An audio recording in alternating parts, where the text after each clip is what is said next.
ऐसी एक सुबह जब आशा का सूरज एक विस्मृत भूमि पर उग रहा था, तब विधवाओं का गांव अन्य गांवों से पूरी तरह अलग होकर अकेले दिन बिता रहा था।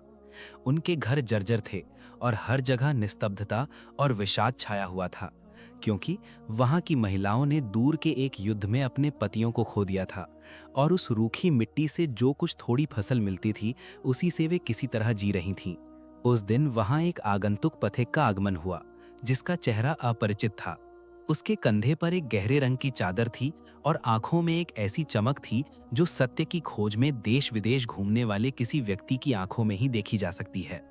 वो गांव में प्रवेश किया और शांत व मायावी स्वर में जिसे सामने पाया उसे ही सलाम करते हुए कहा, अस्सलामु अलैकुम व रहमतुल्लाहि व बरकातुहू। महिलाओं ने विस्मय और भय की दृष्टि से उसकी ओर देखा, क्योंकि इस गांव में बहुत कम ही कोई अपरिचित व्यक्ति आता था। उम्मे रहमा नाम की एक वृद्ध महिला उसकी ओर आगे बढ़ी और हिचकिचाते हुए बोली, बेटे, तुम कौन हो और जिस गांव में कोई नहीं आता वहां तुम्हें क्या ले आया? पथिक ने मुस्कुराते हुए कहा, मैं ऐसा एक व्यक्ति हूं जो शांति की तलाश में दुनिया छान चुका हूं। अल्लाह ने मुझे इस गांव का रास्ता दिखाया है। मैं केवल थोड़ी छाया चाहता हूं और आज की रात यहां बिताना चाहता हूं। उम्मे रहमा ने सतर्क लेकिन ममतामयी दृष्टि से उसकी ओर देखकर कहा, बेटे, ये गांव बहुत ही गरीब है। यहाँ ऐसा कुछ नहीं है जो किसी मुसाफिर को रहने के लिए आकर्षित कर सके, लेकिन जो अल्लाह पर विश्वास रखते हैं उनके गांव में कोई आश्रय चाहे तो उसे लौटाया नहीं जाता। वो उसे एक पुराने कुएं के पास एक छोटे परित्यक्त कमरे में ले गई और बोली, आज रात तुम यहाँ सो जाओ, हम तुम्हारे लिए थोड़े भोजन की व्यवस्था कर रहे हैं। पथिक ने बैठकर उसे धन्यवाद दिया और फिर आकाश की ओर देखकर कहा, हे अल्लाह, इस गांव में मेरे लिए कल्याण रखो और मुझे अपने बंदों के उपकार का कारण बना दो। सूर्यास्त के समय गांव की महिलाएं एक छोटे आंगन में इकट्ठी हुईं। वे फुसफुसाते हुए उस अपरिचित व्यक्ति के बारे में बात कर रही थीं। कोई डर रहा था कि वो शायद कोई गुप्तचर है, तो कोई उसे अल्लाह की भेजी हुई रहमत मान रहा था। साफिया, एक युवा विधवा जिसके चेहरे पर विषाद होते हुए भी आंखों में ईमान की चमक थी, वही मेहमान के बारे में सबसे अधिक उत्सुक थी। वो एक थाली साधारण भोजन लेकर उस परित्यक्त कमरे की ओर बढ़ी और लज्जाजनक स्वर में बोली, हे मुसाफिर, ये थोड़ा सा भोजन ग्रहण करें। इन हाथों के पास दुआ के अलावा और कुछ देने को नहीं है। पथिक ने विनम्रता से उसे धन्यवाद देते हुए कहा, अल्लाह तुम्हें उत्तम प्रतिदान दे। जो हाथ दान करता है, आसमान से उसमें बरकत नाजिल होती है और दयालु हृदय दुनिया का संदूक है। फिर उसने साफिया के चेहरे की ओर गहराई से देखा, मानो वहां लंबे धैर्य का एक इतिहास पढ़ सका। उस रात पथिक चांद की रोशनी में बैठकर गांव की ओर देखता रहा। टूटी खिड़की की दरार से हवा का हाहाकार सुन रहा था और महिलाओं के चेहरों पर थकान की छाप देख रहा था। तब उसने मन ही मन कहा, मुझे अवश्य ही इस गांव में जान वापस लानी होगी, क्योंकि आसमान जैसे मृत जमीन को जीवित करता है, ईमान भी वैसे ही मृत आत्मा को जीवित करता है। भोर होने के साथ ही वो अपने बिस्तर से उठा, कुएं के ठंडे पानी से वजू किया और आकाश की ओर हाथ उठाकर दुआ की, हे अल्लाह, ये महिलाएं पतीक होकर और अभाव के कष्ट में दिन बिता रही हैं। तूने अगर मेरी तकदीर में रखा है तो मुझे उनके उपकार का जरिया बना दे। फिर वो गांव के कोने कोने में घूमने लगा, परित्यक्त खेत, खाली घर बार और दुख से भरी हृदयों की ओर देखता रहा। वो नहीं जानता था कि उसकी ये दुआ एक ऐसी घटना की शुरुआत करेगी जो उसके और पूरे गांव के जीवन को बदल देगी। पुराने कुएं के पास खड़े रहने के समय उसने एक छोटे लड़के को देखा जो अपने आकार से बड़ी एक बाल्टी भरने की कोशिश कर रहा था। उसने पास जाकर लड़के की मदद की। लड़के ने उज्जवल आंखों से उसकी ओर देखकर कहा, चाचा, आप बहुत अच्छे हैं, इससे पहले किसी ने मेरी मदद नहीं की। पथिक ने हंसकर उसके सिर पर हाथ फेरते हुए कहा, बेटे, चेहरे से अच्छा इंसान नहीं पहचाना जाता, पहचाना जाता है दिल से। वो नहीं जानता था कि ये लड़का ही वो चाबी होगा जो विधवाओं के गांव का सब कुछ बदल देगा, और भाग्य ने अल्लाह की किसी हिकमत से उन्हें एकत्रित किया है। गांव में पथिक की उपस्थिति की दूसरी सुबह होने के साथ ही मिट्टी के पुराने घरों की दरारों से भोर की हवा बहने लगी, जो साथ ले आई ओस में भीगी मिट्टी की खुशबू। वो आदमी उठा और कुएं के पानी से वजू किया और परित्यक्त कमरे के दरवाजे पर बैठकर विनम्रता के साथ अल्लाह का जिक्र करने लगा। सूरज उगा और पहाड़ और घाटियां प्रकाशित हो गईं। कल उसने जिस लड़के की मदद की थी, वो लड़का एक छोटी रोटी लेकर उसके पास आया और लज्जाजनक स्वर में बोला, चाचा, मेरी माँ ने कहा है आप एक नेक इंसान हैं, इसलिए वो आपको ये सुबह का नाश्ता उपहार में देना चाहती हैं। पथिक ने हंसकर हाथ बढ़ाकर रोटी ली और कहा, बल्कि तुम ही लोग नेक हो बेटे, क्योंकि जो किसी मुसाफिर को भोजन कराता है अल्लाह उसे अपनी रहमत से भोजन कराते हैं। तुम्हारा नाम क्या है बेटा? लड़के ने कहा, मेरा नाम हसन है और मेरी माँ का नाम साफिया है। तब पथिक ने महसूस किया कि भाग्य फिर अपना धागा बुन रहा है। कल शाम जो महिला आई थी उसकी बात याद आई। उसका गला भराया। उसने कहा, अल्लाह तुम्हारी माँ का भला करे, उनका मन बहुत अच्छा है। लड़का उसके पास बैठा और उससे दूर दराज के देशों और यात्रा के बारे में पूछने लगा। उस आदमी ने उसे देखे हुए शहरों की बातें, रेगिस्तान पार करते काफिलों की बातें और ऐसे सब लोगों की बातें बताईं जो अमीर होने के बावजूद भूल गए हैं कि पैसे से दया बहुत बड़ी है। फिर उसने लड़के की ओर देखकर कहा, हसन, गांव का कोई क्या खेती नहीं करता? लड़के ने दुख के साथ सिर हिलाकर कहा, नहीं चाचा, सालों से जमीन सूखी पड़ी है, सिंचाई के लिए पर्याप्त पानी नहीं है और पिताओं के मरने के बाद माताएं काम करने से डरती हैं। हम जो कुछ दान सदका पाते हैं उसी से जीवित हैं। पथिक ने सिर झुकाया और बुदबुदाते हुए कहा, सुभान अल्लाह, जमीन तब तक नहीं मरती जब तक वहां ऐसा कोई रहता है जो विश्वास करता है कि रिज्क अल्लाह के हाथ में है। फिर वो दृढ़ निश्चय के साथ उठ खड़ा हुआ और बोला, चलो हसन, मुझे वो जमीन दिखाओ जहां तुम लोग पहले खेती करते थे। लड़का उसे एक सूखे खेत में ले गया जिसके चारों ओर फीके पत्थर और मृत पेड़ पौधे थे, मानो वे लंबी उपेक्षा की शिकायत कर रहे थे। पथिक मिट्टी पर घुटने टेक कर बैठा, एक मुट्ठी मिट्टी हाथ में लेकर उंगलियों के बीच से गिरा दी और कहा, मिट्टी अभी भी उपजाऊ है। ये केवल किसी ऐसे व्यक्ति की प्रतीक्षा में है जो ईमान और परिश्रम से इसे जीवित करेगा। शाम को गांव की महिलाएं कुएं के चारों ओर इकट्ठी हुईं। वो उनके बीच खड़ा होकर गंभीर और शांत स्वर में बोला, गांव की माताओं और बहना, निराशा में रिस्क नहीं आता, रिज्क आता है प्रयास और दुआ के माध्यम से। तुम अगर चाहती हो कि अल्लाह तुम्हारे दिनों में बरकत दें, तो अल्लाह की मोहब्बत में जैसे दिल एक होते हैं, वैसे ही तुम्हारे हाथों को भी एक करना होगा। हम नए सिरे से जमीन जोतेंगे और धैर्य व दुआ की मदद लेंगे। साफिया ने उसकी ओर देखकर कहा, लेकिन हे मुसाफिर, हमारे पास तो बहुत ही थोड़े बीज और पानी है। उसने आत्मविश्वास के साथ उत्तर दिया, यदि हमारी नीयत साफ हो तो अल्लाह ऐसे स्रोत से हमारे लिए दरवाजे खोल देंगे जिसकी हम कल्पना भी नहीं कर सकेंगे। उस रात महिलाओं के मन में आशा की रोशनी जल उठी, ठीक जैसे सूखी लकड़ी में आग जल उठती है। उन्होंने बचे हुए बीज और पुराने औजार इकट्ठा करना शुरू किया। पथिक उनके साथ अपने हाथों से काम करने लगा, बुजुर्गों की मदद की, छोटों को प्रोत्साहन दिया और उन्हें सिखाया कि कैसे न्याय और सहयोग के माध्यम से मेहनत बांट लेनी चाहिए। दिन बीतने के साथ साथ जमीन अपनी पहली सजीवता दिखाने लगी। सबका मन खुशी से भर गया और महिलाओं ने शुक्र अदा करते हुए अल्लाह के दरबार में सजदा किया। और बालक हसन हर दिन पथिक के साथ छाया की तरह लगा रहता, उससे धैर्य और ईमान सीखता। एक दिन शाम को जब पूरा गांव छोटे आंगन में मगरिब की नमाज पढ़ रहा था, तब उन्होंने लंबे अंतराल के बाद बारिश की आवाज़ सुनी। महिलाएं खुशी से रो पड़ी और आकाश की ओर हाथ उठाकर कहने लगीं, हे अल्लाह, हमारे नेक अमल कबूल कर और अपनी बरकत से हमें धन्य कर। पथिक ने आकाश की ओर देखकर मुस्कुराया और मन ही मन कहा, अल्लाह की रहमत से मैंने एक मृत जमीन को जीवित किया है, अब उनकी रहमत से मृत हृदयों को भी जीवित करूंगा। लेकिन सफ़र अभी खत्म नहीं हुआ।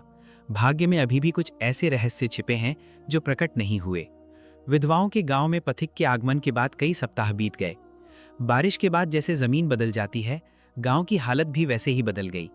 खेतों में फिर से जान लौट आई, कुएं के चारों ओर फूल खिले और महिलाएं शांत चित्त से एक साथ काम करने लगीं। उनके सामने थी आशा और नेतृत्व में था ईमान। पथिक उनके बीच एक स्निग्ध रोशनी की तरह था। वो केवल कल्याण का आदेश देता और केवल अल्लाह के जिक्र के लिए ही आवाज ऊंची करता।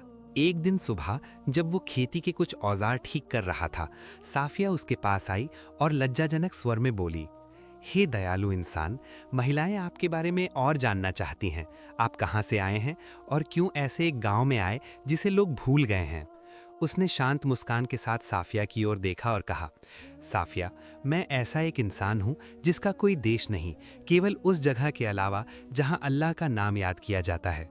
दुनिया का अन्याय देखकर मैं दुनिया को पीछे छोड़ आया हूँ और अल्लाह की सृष्टि की सेवा करके मन की शांति खोजने आया हूँ। फिर उसने सिर झुकाकर दुखी स्वर में जोड़ा, मैं एक कौम का अमीर शासक था, लेकिन धन दौलत और सत्ता के लोभ में उनके दिल गुमराह हो गए थे, यहाँ तक कि वे न्याय की बात भूल गए थे। इसलिए मैंने उन्हें त्याग दिया और एक ऐसी जगह की तलाश में निकल पड़ा जहाँ मैं ऐसे कल्याण के बीज बो सकूं जो अल्लाह को खुश करे। साफिया की आंखें विस्मय से बड़ी हो गईं। उसने कहा, आप एक अमीर हैं। मैं सोच भी नहीं सकती कि सत्ता का अधिकारी कोई व्यक्ति स्वेच्छा से राजपाट छोड़ सकता है। उसने शांत हंसकर उत्तर दिया, असली राजत्व महल में नहीं है साफिया, बल्कि वो उस शांति में है जो अल्लाह एक सच्चे बंदे को प्रदान करते हैं। ठीक उसी पल उन्होंने गांव के एक छोर से चीख सुनी। सब तेजी से वहां दौड़े। जाकर देखा उम्मे नायला नाम की एक महिला अपने छोटे बेटे के लिए रो रही है जो पुराने कुएं में गिर गया है। महिलाएं डर से कांप रही थीं और रोने व दुआ की आवाज ने चारों तरफ का माहौल भारी कर दिया। पथिक ने एक पल भी देरी नहीं की। उसने अपनी चादर उतार फेंकी, शरीर के साथ रस्सी बांधी और अल्लाह भरोसे कहकर कुएं में उतर गया। वो बुदबुदा रहा था, हे अल्लाह, मुझे अपनी सुरक्षा में रख और इस बच्चे को सुरक्षित बाहर निकाल ला। कुआं अंधेरा था और पानी गहरा था, लेकिन उस आदमी का दिल ईमान की रोशनी में जल रहा था। उसने बेहोश हो चुके बच्चे को पकड़ा, रस्सी से बांधा और गहराई से चिल्लाकर कहा, धीरे धीरे ऊपर खींचो। बहुत कष्ट के बाद वे बच्चे को बाहर निकाल लाए। वो तब भी सांस ले रहा था। उम्मे नायला उसके पैरों के पास बैठकर रोते रोते बोली, अल्लाह तुम्हारी रक्षा करे जैसे तुमने मेरे बेटे की रक्षा की है। तुम निश्चित रूप से अल्लाह के वलियों में से एक हो। उसने शांति से उत्तर दिया, बल्कि मैं एक कमज़ोर बंदा हूँ जिसे दयालु अल्लाह ने छिपा रखा है। उम्मे नायला, अल्लाह की प्रशंसा करो, क्योंकि वही एकमात्र उद्धार करता है। उस रात गांव की महिलाएं एक छोटी आग के चारों ओर बैठकर उसकी वीरता की चर्चा कर रही थीं। साफिया उसकी ओर चुपचाप देख रही थी। उसका दिल उस आदमी के ईमान और साहस के प्रति श्रद्धा से भर गया था, लेकिन उसने कुछ भी प्रकट नहीं किया, केवल दुआ की कि अल्लाह उसकी रक्षा करें और उनके बीच उसे लंबे समय तक रखें। सोने जाने से पहले पथिक कुएं के पास बैठकर पानी में चांद का प्रतिबिंब देख रहा था। उसने फुसफुसाकर कहा, हे रब, मैं तो केवल तेरे बंदों की मदद करने के लिए ही आया हूँ। इस स्थान पर बरकत दे और उनके दिलों से डर और दुख दूर कर दे। फिर उसने आकाश की ओर देखकर कहा, लेकिन मैं महसूस कर रहा हूं कि कोई नई परीक्षा करीब आ रही है और जल्द ही मेरे धैर्य की परीक्षा ली जाएगी। विधवाओं के गांव में लाज सन्नाटे से भरी थी। चांद की रोशनी छतों पर इस तरह बिखर रही थी मानो वो सालों से जमे हुए विषाद को धो रही हो। पथिक अपने साधारण कमरे के सामने बैठकर आकाश की ओर देखते हुए अपने दिल में एक अजीब पुकार महसूस कर रहा था, मानो भाग्य उसे दूर से कह रहा हो, धैर्य रखो, क्योंकि सोना जैसे आग में जलकर शुद्ध होता है, वैसे ही कल्याण की भी परीक्षा ली जाती है। भोर होने के साथ ही गांव के किनारे अजीब पैरों की आहट सुनी गई। हथियारबंद पुरुषों का एक छोटा समूह दिखाई दिया, जिनका नेतृत्व विशाल शरीर वाला एक व्यक्ति कर रहा था, जिसके चेहरे पर अहंकार था।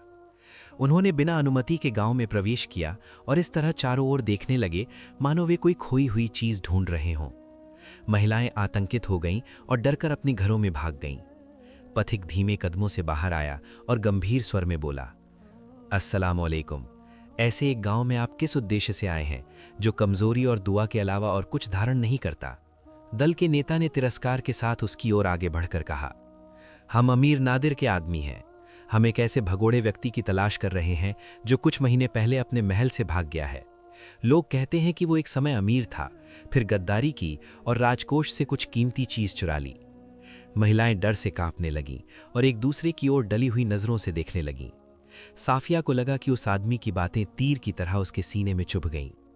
उसने पथिक की ओर देखा वो शांति से खड़ा है, उसके चेहरे पर कोई डर या बेचैनी नहीं है। दल के नेता ने ऊंची आवाज में कहा, तुम लोगों में से क्या किसी ने कोई अपरिचित आदमी देखा है? चारों ओर सन्नाटा छा गया, किसी ने कोई उत्तर नहीं दिया।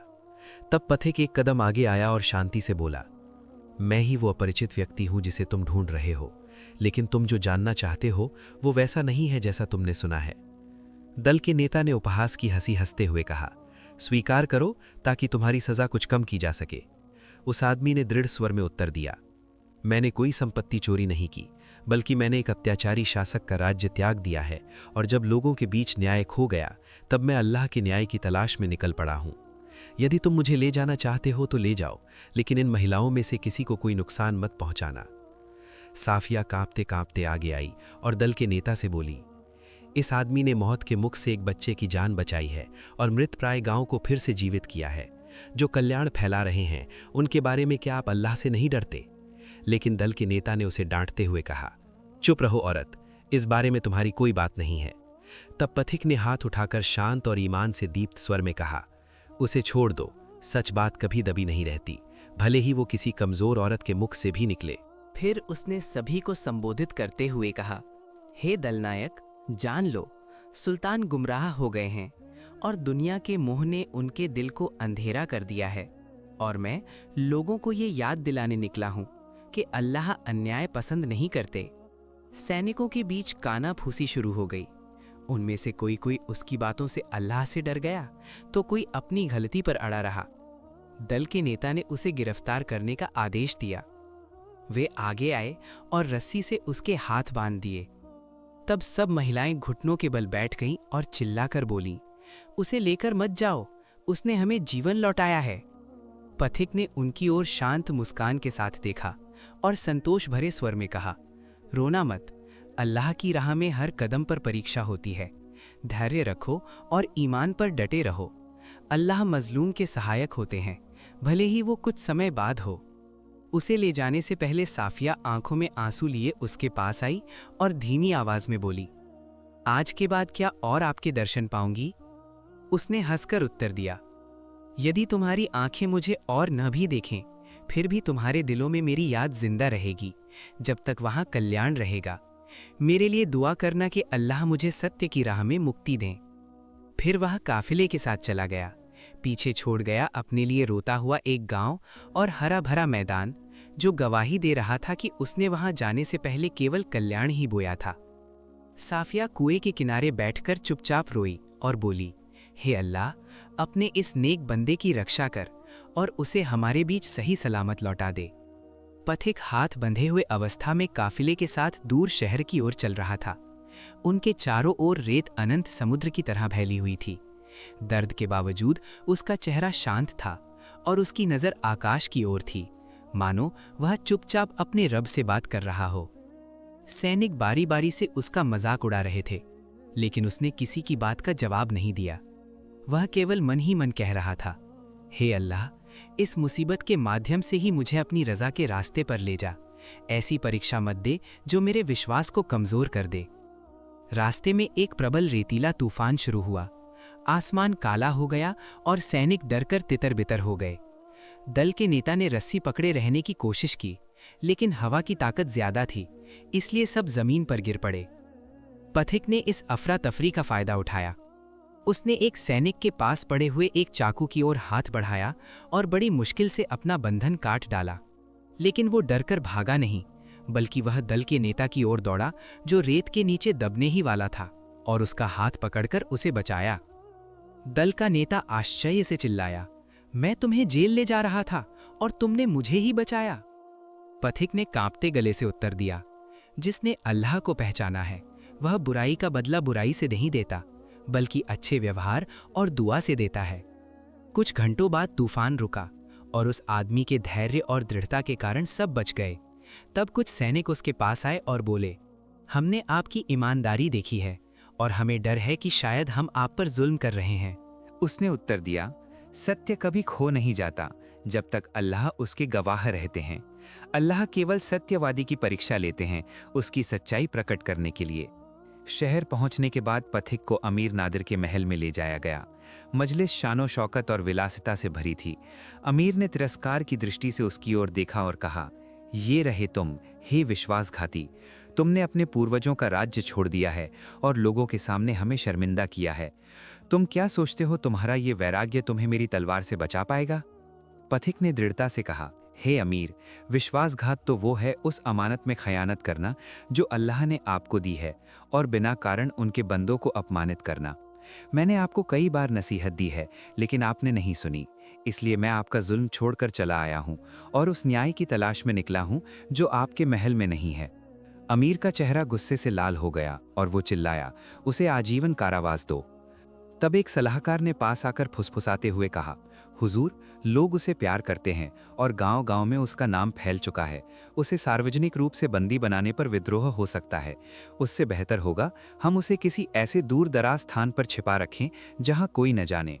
अमीर सहमत हुआ, पथिक को महल के नीचे एक अंधेरी कोठरी में डाल दिया गया, जहां हवा का हाहाकार और उसकी नमाज की गूंज के अलावा और कुछ नहीं सुनाई देता था।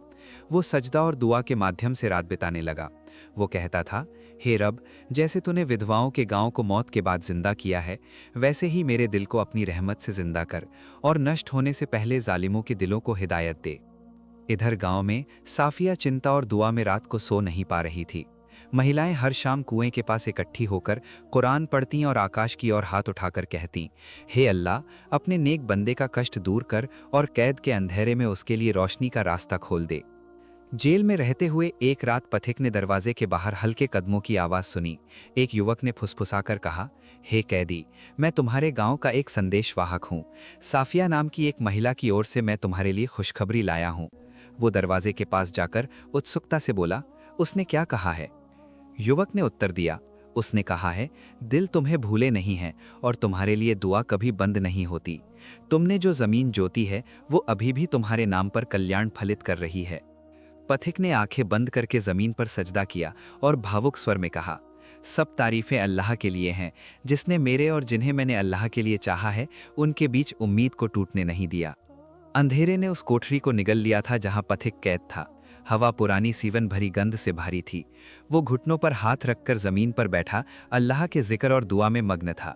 वो अकेला नहीं था। विधवाओं के गांव की यादें, धैर्यवान महिलाओं के चेहरे और बालक हसन की हंसी अंधेरे में उसका रास्ता रोशन कर रही थीं। अगले दिन बहुत सुबह एक कम उम्र का सैनिक कोठरी में दाखिल हुआ और शांति से बोला, अमीर नादिर का आदेश आया है कैदी को शहर से दूर किसी दूसरे महल में स्थानांतरित करने के लिए। पथिक ने बात करने की कोशिश की, लेकिन सैनिक डांट खाने के डर से जल्दी निकल गया और दरवाजा आधा खुला छोड़ गया। वो आदमी धैर्य और दुआ का सहारा लेकर निकलने का उपाय सोचने लगा। वो मन ही मन बोला, धैर्य से सारे बंधन खोले जा सकते हैं और अल्लाह के नूर से सारा अंधेरा दूर होता है। इसलिए मेरा ईमान ही हो मेरा हथियार और मेरा मार्गदर्शक। शाम को लंबी पैदल यात्रा और पहरे के बाद जब सैनिक सो रहे थे, पथिक आधे खुले दरवाजे से बाहर आया और पहरेदारों के कमरे की ओर कदम बढ़ाया। दीवार पर सतर्कता से लटकी हुई चाबी उसने अत्यंत सावधानी से उठाई और कोई नहीं देख रहा यह सुनिश्चित करके चाबी फिर यथास्थान रख दी। या क्या वो चाबी लेकर अपने सेल में वापस आया? यहाँ मूल पाठ में थोड़ी अस्पष्टता है, लेकिन वो चाबी लेकर मुक्त होने की योजना बना रहा था। वो अपने सेल में वापस आया और मन ही मन बोला, हे अल्लाह, ये रास्ता मेरे लिए सुरक्षित कर और मेरे दिल को हमेशा सही रास्ते पर रख। फिर उसने आंखें बंद करके जमीन पर लेट गया। हवा की आवाज़ सुनने लगा जो पत्थरों से टकरा रही थी, मानो उसे फुसफुसाकर कह रही हो, धैर्य रखो, धैर्य में तुम्हारे लिए विशाल प्राप्ति है। अगले दिन कुछ सैनिक आपस में गांव में उसकी अनुपस्थिति में घटी अलौकिक घटनाओं के बारे में बात कर रहे थे। एक ने कहा, मैंने सुना है उस आदमी ने जो जमीन जोती थी वो कई सालों बाद फिर हरी हो गई है और महिलाएं अब पूर्ण उद्यम और धैर्य के साथ खेती कर रही हैं। दल के नेता ने उपहास के साथ सिर हिलाकर कहा, अंधविश्वास, जो सुनते हो उस पर विश्वास मत करो। सब कुछ मेरे नियंत्रण में है और कोई मेरी इच्छा से बाहर नहीं जा सकेगा। लेकिन उसका मन उस आदमी के प्रभाव की उपेक्षा नहीं कर पा रहा था। वो महसूस कर रहा था कि उससे भी बड़ी कोई शक्ति जमीन और लोगों के दिलों को नियंत्रित कर रही है। उस रात सेल की छत के छोटे एक छेद से तारों की ओर देखते समय पथिक ने हसन और गांव की महिलाओं को याद किया। उसने चुपचाप कहा, हे रब, उन्हें सब विपत्तियों से बचा और मुझे उनके पास सुरक्षित लौटा दे, क्योंकि मैं उन दिलों को नहीं भूल सकता जिन्होंने मुझे धैर्य और ईमान का अर्थ सिखाया है। कुछ दिन योजना और धैर्य के बाद पथिक ने रात के पहरेदारों की कमजोरी का फायदा उठाकर भागने का फैसला किया। उसने अपने मन की सारी शक्ति संचित की और आसपास के हर कदम की आवाज सुनी। फिर बहुत धीरे धीरे वो कोठरी की पिछली दीवार के एक पुराने दरवाजे की ओर बढ़ने लगा। निकलने के समय उसने अपने कंधे पर किसी का हल्का स्पर्श महसूस किया। तेजी से मुड़कर देखा, एक कम उम्र का सैनिक डर से उसकी ओर देख रहा है। सैनिक ने कहा, मैंने देखा है आपने क्या किया है हुजूर, मैं आपके साथ हूं, किसी को कुछ नहीं कहूंगा। पथिक ने हंसकर कहा, अल्लाह तुम्हें बरकत दे, ईमान से तुमने अपना दिल बचाया है। चलो सब कुछ अल्लाह पर छोड़ देते हैं, वही सब कुछ पर शक्तिमान है। भोर के समय वो आदमी छाया की आड़ में छिपकर जेल से बाहर निकल आया। सूरज ने उसके चेहरे पर रोशनी डाली, मानो उसके दृढ़ संकल्प का स्वागत कर रहा हो। वो जानता था रास्ता बहुत लंबा है और अमीर जो हुआ है वो नहीं भूलेगा, लेकिन उसका दिल ईमान से भरा था और उसका संकल्प था कल्याण का प्रचार और अन्याय के कारण जो नष्ट हुआ है उसे सुधारने की यात्रा जारी रखना। पथिक शहर की दीवार के बाहर आ गया। रात ने तब भी रेतीले रास्ते को गहरे अंधेरे में ढक रखा था। उसका सीना सतर्कता से धड़क रहा था और उसका दिमाग जानता था हर कदम पर बड़ा जोखिम है। फिर भी उसके सीने में था अल्लाह पर अटूट विश्वास, क्योंकि ईमान की रोशनी में सारा अंधेरा दूर होता है और दुआ और धैर्य में सब संकट आसान हो जाते हैं। टीलों के बीच से लंबी कष्टकर यात्रा के बाद वो शहर के किनारे छोटे जंगल के बीच से जाने वाले एक संकरे रास्ते पर पहुंचा। वहां उसने पेड़ के तने पर बैठे एक बूढ़े को देखा जो दुर्लभ जड़ी बूटियां बेच रहा था। पथिक ने उसके पास जाकर शांति से कहा, अस्सलाम अलैकुम बुजुर्ग, लंबी यात्रा के बाद आराम करने के लिए पास क्या कोई जगह मिल सकेगी? बूढ़े ने हंसकर कहा, वालेकुम अस्सलाम बेटा, तुम जिस रास्ते से आए हो वो खतरों से भरा है, लेकिन मैं तुम्हारी आंखों में रोशनी देख पा रहा हूँ। मेरी झोपड़ी में आओ। तुम्हें देने लायक पर्याप्त भोजन मेरे पास नहीं है, लेकिन छाया और आराम तुम्हें यहाँ मिलेगा। पथिक ने झोपड़ी में प्रवेश किया और देखा जगह साधारण होते हुए भी शांति से पूर्ण है।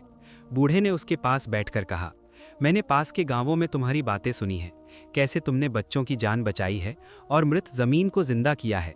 बेटा, तुम्हारे दिल की शक्ति और ईमान किसी भी तलवार या सत्ता से भी महान है।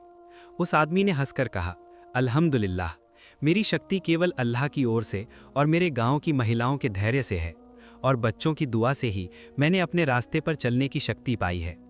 अगले दिन सुबह गांव की ओर जाने वाले रास्ते पर चलते समय उसने यायावरों के एक समूह को उसी दिशा में जाते देखा।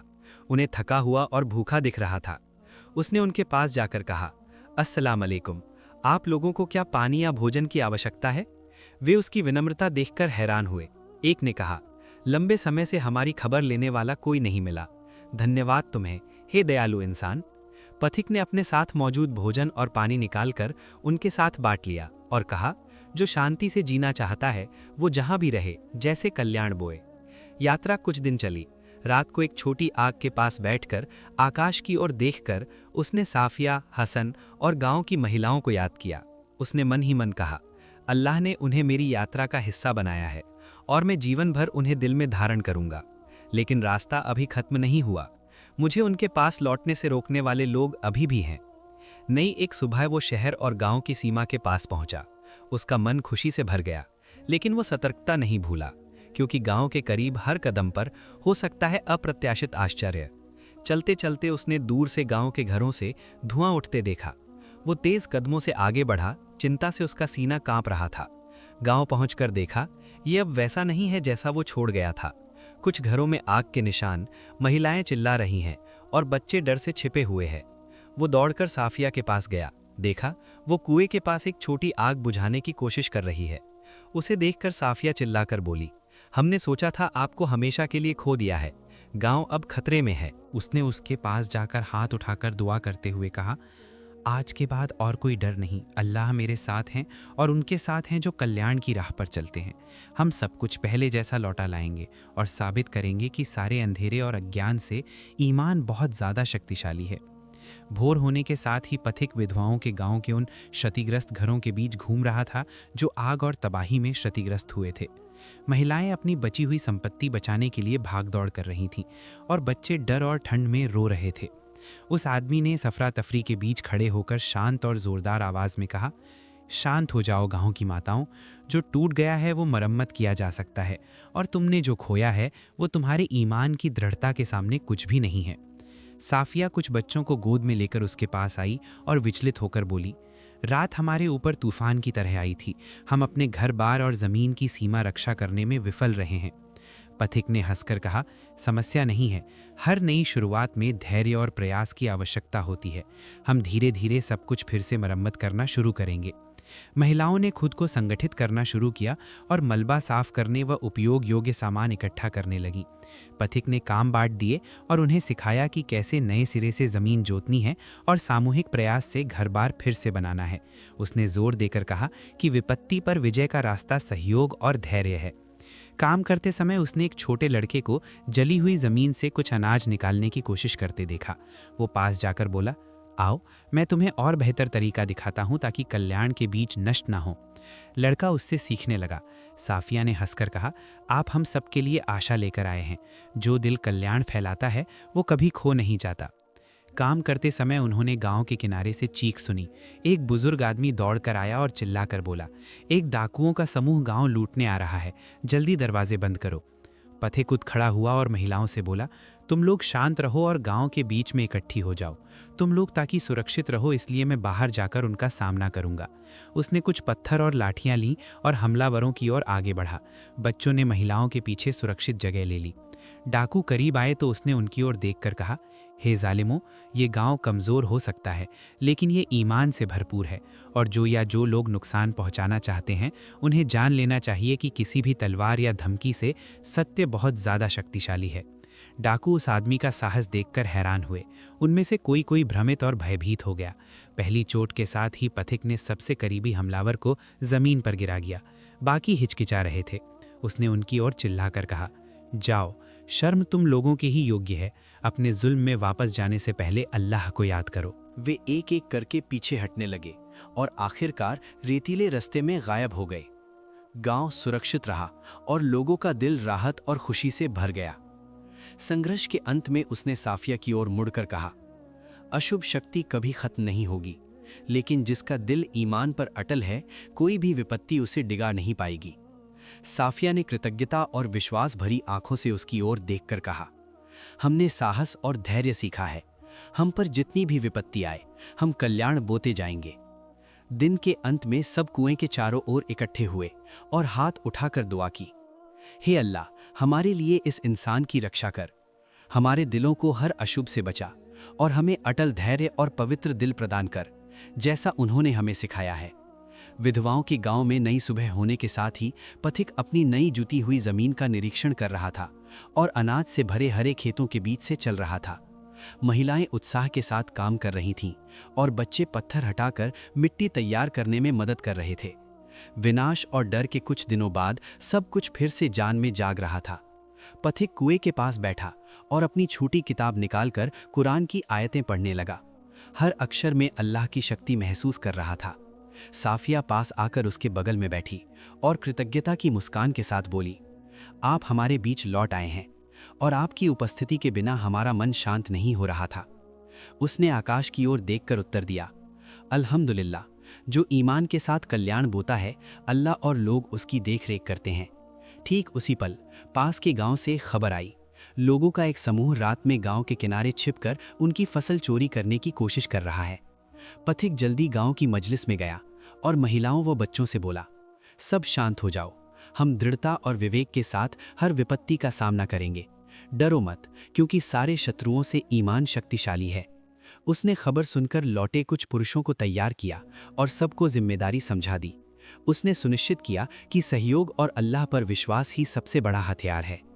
डाकू करीब आए तो पथिक गांव के सामने खड़ा होकर भरी आवाज में बोला, हे जालिमों, इस गांव से तुम्हें कुछ नहीं मिलेगा, क्योंकि हमारे दिल अल्लाह के साथ जुड़े हैं और जो अल्लाह पर भरोसा करता है उसकी इच्छा को कोई तोड़ नहीं सकता। डाकू कुछ देर के लिए ठिठक गए और भ्रमित हुए, फिर वे एक एक करके पीछे हटकर अंधेरे में भाग गए। ईमान और सामूहिक प्रयास के परिणाम स्वरूप गांव सुरक्षित रहा। संकट टल जाने पर महिलाएं पथिक के चारों ओर इकट्ठी हुईं। साफिया ने कहा, आपने हमें सिखाया है कि शक्ति लोहे या हथियार में नहीं, बल्कि शक्ति है धैर्य, अल्लाह पर भरोसा और सामूहिक प्रयास में। उस आदमी ने हंसकर कहा, हाँ, असली शक्ति है उस दिल में जो डरता नहीं और उस हाथ में जो जमीन और इंसान को सुधारने के लिए काम करता है। दिन बीतने के साथ साथ गांव पूरी तरह ठीक हो गया। घर बार पुनर्निर्मित हुए, खेत हरियाली से भर गए और सबके मन में शांति लौट आई। हसन हर दिन उसके पास बैठकर धैर्य और काम की शिक्षा लेता और विपत्ति में सच्चे ईमान का मूल्य समझना सीखता। एक दिन रात में पथिक अकेले कुएं के पास बैठकर आकाश की ओर हाथ उठाया और कहा, हे रब, तेरी दया से मैं सारी बाधाएं पार कर सका हूं। इस गांव में बरकत दे और जो यहां कल्याण पसंद करते हैं उनकी रक्षा कर, और हम जहां भी रहें हमें सत्य और कल्याण प्रचार का माध्यम बना। विधवाओं के गांव में सुनहरा सूरज उगने के साथ ही पथिक समृद्ध घरों और हरे खेतों के बीच से चल रहा था। लंबे कष्ट और परीक्षा के बाद उसके चेहरे पर शांति की गहरी मुस्कान खिल उठी। महिलाएं और बच्चे उसे घेर कर हंस रहे थे।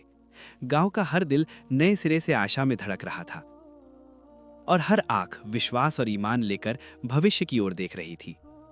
उस दिन अमीर नादेर के पास से एक जरूरी चिट्ठी आई। उसमें कहा गया था कि उन्होंने अपने अनुचित फैसले वापस ले लिए हैं और घोषणा की है कि पथिक सभी आरोपों से निर्दोष है। उसे कैदी के रूप में नहीं बल्कि सम्मानित मेहमान के रूप में किसी भी समय स्वागत किया जाएगा। उस आदमी ने चिट्ठी पढ़ी और शांति से हंसकर कहा, अल्हम्दुलिल्लाह, जालिम जितने लंबे समय ही रहे, अल्लाह के नूर के सामने सच को छिपा नहीं सकता। गांव के आंगन में आयोजित एक सादे समारोह में सब उस इंसान को सम्मान देने के लिए इकट्ठे हुए जिसने जमीन और लोगों के मन में जान लौटा दी है। पथिक ने आकाश की ओर हाथ उठाकर कहा, प्रशंसा अल्लाह की, जिसने हमें हिदायत दी है और कल्याण का जरिया बनाया है। तुम्हारे दिल ईमान और धैर्य से भरे रहें। जान लो, जुल्म जितना लंबा ही हो वो स्थायी नहीं होता और कल्याण कभी खो नहीं जाता। साफिया धीमे कदमों से आगे आकर मुस्कुराई और बोली, आप हमारे लिए आश्रय स्थल थे। मैं वादा करती हूं, आपने जैसे सिखाया है हम वैसे ही कल्याण बोते जाएंगे और जिसने हमारे दिलों में जान लौटा दी है उसे कभी नहीं भूलेंगे। पथिक ने हल्के से उसका हाथ पकड़ा और कहा, मेरा मन जो तुम्हारे बीच बोया है वो हमेशा धड़कता रहेगा और तुमने मेरे मन में जो बोया है उसकी याद हमेशा के लिए खुद ही रहेगी। जब तक हम धैर्य और ईमान पर रहेंगे तब तक ये कल्याण अलग नहीं होगा। एक शानदार पल में छोटा हसन एक टोकरी फूल हाथ में लेकर आया और बोला, चाचा, ये आपके लिए, ताकि याद रहे कि आपने हमारे दिलों को जीवित किया है जैसे जमीन को जीवित किया है। पथिक ने हंसकर फूल लिए और कहा, हे अल्लाह, हमें हमेशा आसपास के लोगों के दिलों में खुशी का कारण बना दे। दिन बीत गए और गांव में शांति और सुकून स्थापित हुआ। जमीन पहले से भी अधिक समृद्ध हुई। लोग एकजुट होकर काम करने लगे। उनकी सीने में थी धैर्य, ईमान और प्यार की शिक्षा और वो पथिक गांव का ही एक जन हो गया। वो सबको सिखाता, खेती करता और कल्याण की राह में प्रोत्साहित करता। वो उनके बीच ऐसी शांति और सुख में रहने लगा जो उसके दिल ने पहले कभी महसूस नहीं किया था। अंतिम दृश्य में पथिक गांव की ओर मुख किए हुए एक टीले पर खड़ा हुआ। उसने सीना भरकर सांस ली और खेत, घर बार और अपने प्रिय लोगों की ओर देखा। संतोष भरे स्वर में उसने कहा, सब कुछ के लिए अल्हम्दुलिल्लाह। मैंने गांव को अंधेरे से बचाया है और उन्हें सिखाया है कि ईमान और कर्म ही सबसे बड़ा हथियार है और जो कोशिश करता है कल्याण हमेशा उसके पास लौट आता है। कहानी समाप्त हुई। विधवाओं का गांव सुख और शांति से भर गया। पथिक बन गया साहस और ईमान का प्रतीक और जिन्होंने भी उसे जाना है उनके दिलों का मणि, क्योंकि उसने उन्हें सिखाया था कि एक मोमिन दिल किसी भी विपत्ति को नूर में बदल सकता है और जीवन की एक नई शुरुआत कर सकता है।